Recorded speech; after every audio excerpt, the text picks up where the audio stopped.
Here now is Guy Benson, Town Hall political editor and a Fox News contributor. Steve Murphy is a Democratic strategist. Guy, what do you think of this battle? Well, I'm kind of mixed mind on this, Melissa. A few points. First, I think that Elizabeth Warren often engages in cheap demagoguery, including against Jeff Sessions. And I do think that if you look at the rule in question, Rule 19, she was in violation of the rule. She was warned, and then McConnell came and sort of dropped the hammer last night. I also happen to believe, though, that the rule is stupid. I think it's ridiculous that you can't criticize a sitting senator in certain terms when you can criticize anyone else in the country or the world from the Senate floor.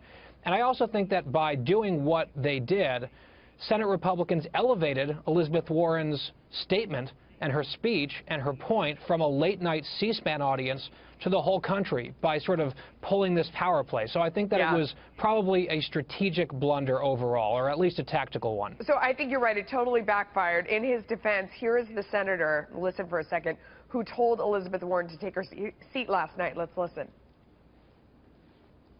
I didn't go in looking for a fight. I didn't go in there looking to invoke Rule 19. But as the presiding officer, you listen to what's being said on the floor of the United States Senate. And we need to hold both sides to a higher standard to ensure that we have civil discourse. Steve, where has the civility in politics gone? I am outraged. Well, I don't think there ever was that much civility in politics. I think that is a total myth. I've been doing it for 40 years, and I don't remember any civility. Yeah. Guy, I think you're absolutely right that one of the problems is she then went and read it on Facebook. And now she's going to look like a martyr, you know, a woman who was shut down trying to make her point. Yeah, well, Melissa, think about this, the optics of it, having a woman being told literally to sit down and shut up while trying to quote Coretta Scott King. Like, the context matters, and it's justifiable under the rules. I just have a problem and a quibble with the rule, and I think that this was heavy-handed and unnecessary and plays into her whole narrative that she's the martyr, she's this wonderful, heroic fighter.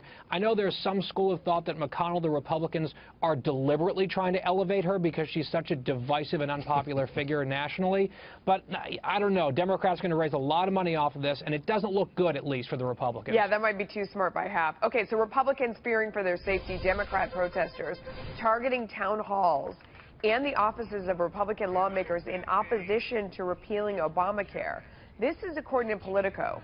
House GOP members now tasked with creating a strategy to protect themselves.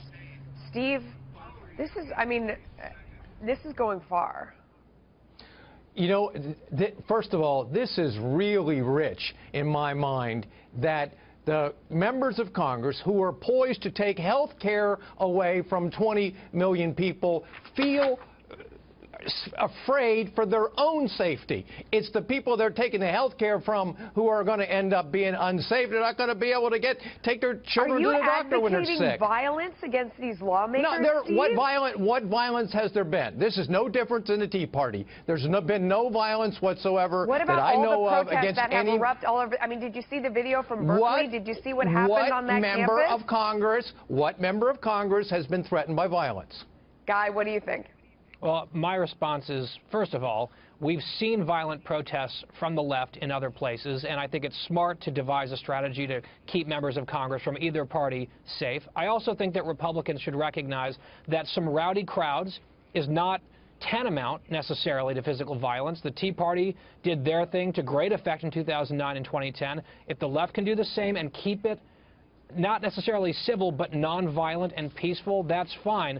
But I don't think that it's okay to say, well, they might be taking health care away from people and therefore sort of imply that threats of violence or physical violence might be okay. And by the way, Obamacare took health care away from millions of people. Okay. All right, we got to run. Gentlemen, thanks to both of you.